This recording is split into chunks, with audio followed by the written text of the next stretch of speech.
આપણે ઓપનિંગ બનાવી દીધું છે. હવે જે છે આપણે નેફા માટે આપણું જે આ કડિયો એટલે કે આ કમરનો જે ભાગ છે એ આપણે ફરી એકવાર માપી લઈશું, કેમ કે એમાં થોડું વેરી થવાના ચાન્સીસ છે. આમ તો આપણે જે મેઝરમેન્ટ લીધું છે એમ પ્રમાણે ના થવા જોઈએ, પણ અત્યારે તમે શીખી રહ્યા છો તો થોડું વેરી થાય, એનો કંઈ વાંધો નથી. તો આપણે નેફો જે છે, જ્યારે આપણે કડીઓ કટ કરી ત્યારે આપણે નેફો એટલા માટે જ કટ નથી કર્યો કે આ જ્યારે આપણી કડીઓ જોડાય અને તમે શરૂઆતમાં શીખતા હોય તો થોડી એમાં ભૂલ થવાની સંભાવના રહે છે. એટલા માટે આપણે હવે આ જે છે એમાં કેટલું આવે છે મેઝરમેન્ટ એ આપણે ચેક કરી લઈશું. એ પ્રમાણે આપણે નેફાનું કટિંગ કરી લઈશું.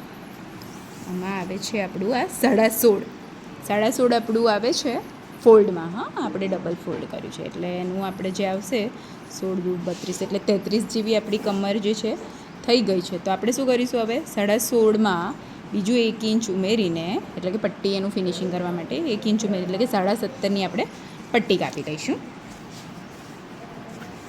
આ રીતે જોઈ શકો તો આ 17.5 ઇંચ લંબાઈમાં, એટલે કે ફોલ્ડમાં છે. આ ફોલ્ડમાં એટલે આપણું 33 ઇંચનું માં 1 ઇંચ ઉમેરીને 34 ઇંચની આપણે આ પટ્ટી પ્લસ એની હાઇટ જે છે, લંબાઈ જે છે એ આપણે રાખી છે 5 ઇંચ. ફિનિશિંગમાં અહીંયા એટેચ કરવા, પછી અંદર વાળવા, એના માટે એની જરૂર પડશે. એટલા માટે હવે એને આપણે કેવી રીતના અટેચ કરવાનું છે એ જોઈશું. સૌથી પહેલાં તો આપણે એક બાજુની પટ્ટી આ રીતે વાળીને રાખી લઈશું, પછી આપણે એનું સ્ટિચિંગ ચાલુ કરીશું. આ રીતે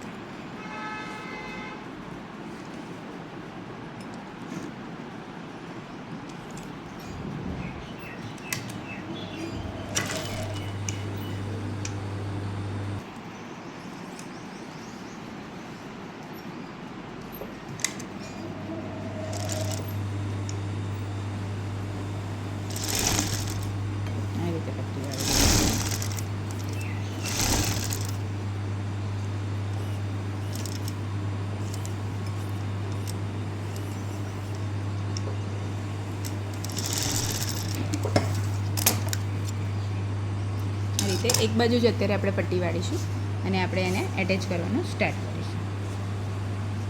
સીધી બાજુ સીધી, આ સીધો ભાગ છે એનો ને આ એનો સીધો ભાગ છે, તો એને આપણે અટેચ કરીશું. અને આપણું એ થાય, હજી કડી આવી રીતના જોઈન્ટ થઈ જાય તો ઉપરથી આપણે એક ધારી સિલાઈ પણ એને મારવાની છે, બધી જ કડીઓને. બરાબર છે? એ તમે પાછળથી પણ મારી શકો ને પહેલાં પણ મારી શકો, નેફો લગાવ્યા પછી પણ મારી શકો છો. આમ તો નેફો લગાવ્યા પહેલાં જ મારી દો તો વધારે સારું રહેશે. બરાબર છે? આ રીતે સ્ટાર્ટ કરીશું આપણે નેફો લગાવવાનું, એટેચ કરવાનું.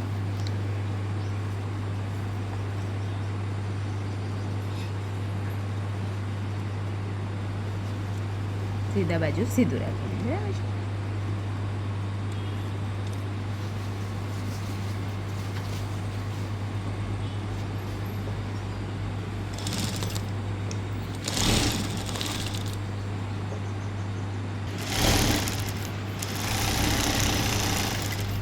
હવે આપણું લાસ્ટમાં જે છે, આ જે આપણું ચણિયાનો પાર્ટ છે એ પૂરો થઈ ગયો છે. એટલે આપણે શું કરીશું, હવે આ પાર્ટને આપણે વાળીને ફિનિશિંગ આપીશું આ રીતે.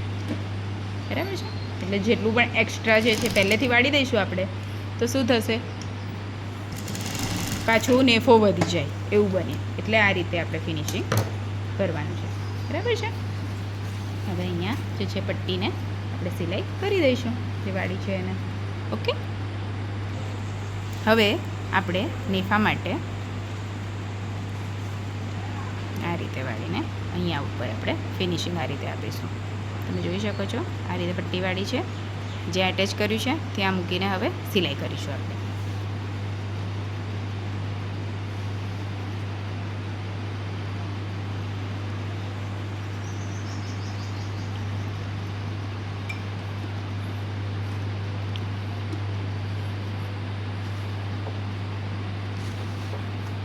જો તમને એવું લાગે કે તમારાથી પટ્ટી વાળવામાં ભૂલ થશે તો તમે એનું માર્કિંગ કરી શકો છો અહીંયા આગળ ચોકથી, કે તમારે કેટલી વાળવાની છે.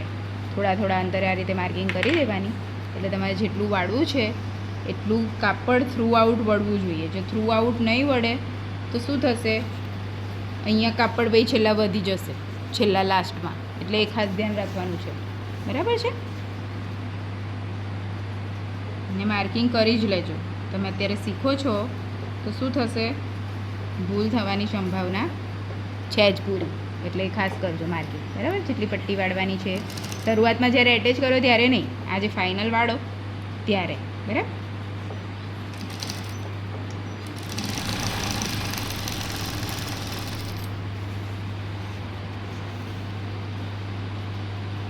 ને આ જે છે સિલાઈ એની ઉપર સિલાઈને આવી જોઈએ, એની ઉપર જ સિલાઈ આવી જોઈએ, એ રીતે જ આપણે પટ્ટી વાળવાની છે. બરાબર, એનું ધ્યાન રાખવાનું છે.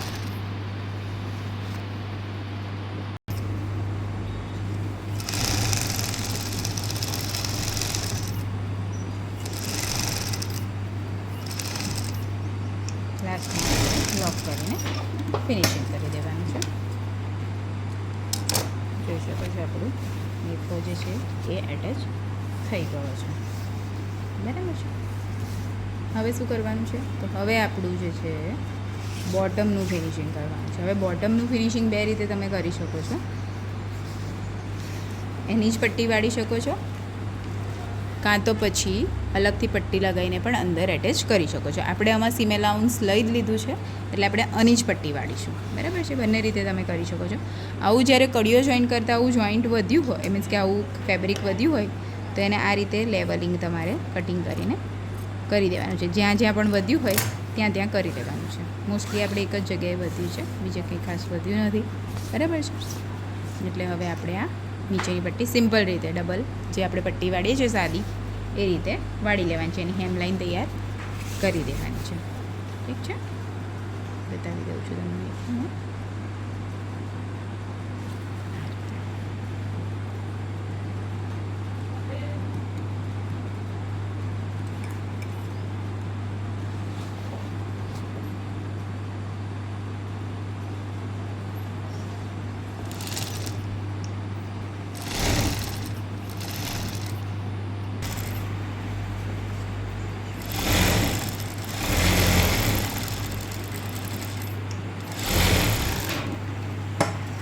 આ રીતે આખું આપણે હેમલાઈન પટ્ટી વાળીને કરી દીધું છે, રેડી જોઈ શકો છો નીચેની હેમલાઈન. હવે આપણે સાઈડ જે છે એની સિલાઈ કરી દઈશું. એ કેવી રીતે કરવાની છે બતાવી દઉં તમને.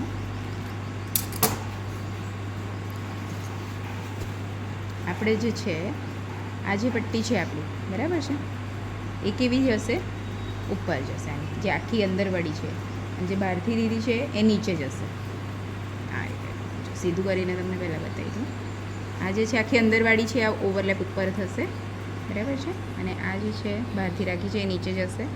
હવે એને જ્યારે સિલાઈ તમારે કરવાની છે તો આપણે એની જે લીધી છે એને એટેચ કરવા માટે જે લીધું છે સાઈડમાં ફેબ્રિક એક્સ્ટ્રા, એટલી જ આપણે સિલાઈ કરવાની છે. બરાબર છે, એ કેવી રીતે તમને બતાવી દઉં. બંને લેવલને આ રીતે પહેલાં સરખા કરીશું, અને પછી જ્યાંથી આપણે સ્ટાર્ટ થાય છે, એટલે કે પૂરું થાય છે આપણું જે ઓપનિંગ પ્લેકેટ પણ કહી શકો છો તમે એને, ત્યાં જ આપણે એની સિલાઈ લેવાની છે. આ રીતે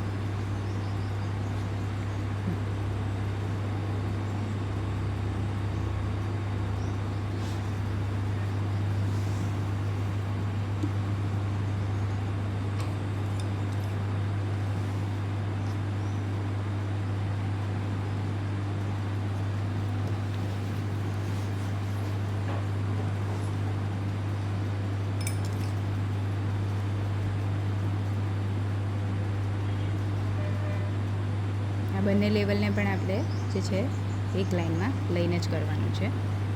અહીંયાથી આપણે સિલાઈ ઉપરની પ્લેકેટ લગાવ્યું છે ત્યાંથી જ આપણે સાઈડની સિલાઈ પણ એટેચ કરીશું, એટલે ઉપર જે છે ફિનિશિંગ કમ્પ્લીટ આપણું દેખાય એના માટે. બરાબર છે, કરી દઈશું. એ પ્રમાણે એટલું જ આપણે સીમ એલાઉન્સ લેતું જઈશું. અને પટ્ટી જો અનઇવન વળી હશે તો અહીંયા પણ નીચે આ નીચેની જે પટ્ટી છે એ જો અનઇવન તમે વાળી હશે અહીંયા આવતા આવતા વધી ગઈ હશે કાં તો ઘટી ગઈ હશે, તો એ લેવલમાં નહીં આવે. એટલે એ પણ વાત ખાસ ધ્યાનમાં રાખજો. બરાબર છે? એ રીતે એડજસ્ટ કરી દઈશું. હવે ક્લોઝઅપ કરીશું આ રીતે છેલ્લા લોક કરીને આપણે ફિનિશ કરીશું. તો આપણો આ ચણિયો થઈ ગયો છે રેડી, એટલે કે સારી પેટીકોટ. જોઈ શકો છો.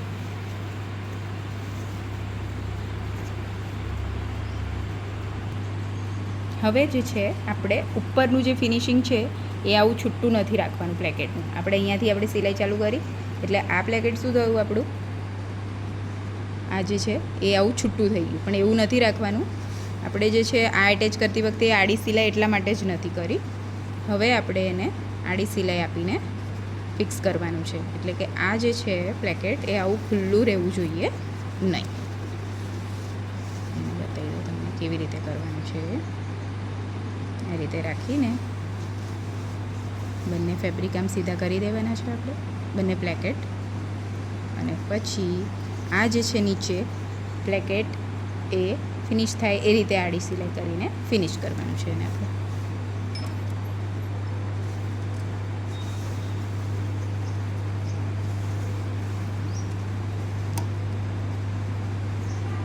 અને આમ સીધું રાખવું જરૂરી છે, નહીંતર આમ પછી ત્રાસું જ દેખાશે. એટલે આમ સીધું રાખીને આપણે એ ફિનિશિંગ લઈશું. આ જે છે એ પટ્ટા પર તમે બારટેક મશીન પણ કરી શકો છો, કેમ કે ઓપનિંગનો ભાગ છે, ખેંચાય કે એવું ના થાય તકલીફ એના માટે. બરાબર છે? આપણે જનરલી મશીનમાં લોક કરીને પણ કરી શકીએ છીએ. આપણે અત્યારે લોક કરીને કરીશું. બરાબર? હવે આપણું આ કમ્પ્લીટ ફિનિશ થઈ ગયું છે, જોઈ શકો છો. હવે એ છૂટું નહીં રહે. દેખાય છે? પ્લેકેટ હવે છૂટું છે નથી. કમ્પ્લીટ ફિનિશિંગ આવી ગયું એનું. આવી ગયું. ઓકે. આ રીતે એને ફિનિશ કરીને આપણો ચણિયો રેડી. હવે એમાં ડ્રો સ્ટ્રિંગ નાખીને એ રેડી થઈ ગયો છે. ઓકે. હવે તમારું ફાઇનલ જે છે એ કેવો લુક આવે છે એ બતાવી દઉં તમને. જોઈ શકો છો આપણો ચણિયો સ્ટીચ એટલે કે સારી પેટીકોટ બનીને રેડી થઈ ગયો છે. ઓપનિંગનું જે છે ફિનિશિંગ પણ કરી દીધું છે આપણે, એટલે કમ્પ્લીટ રેડી થઈ ગયું છે હવે. ઓકે.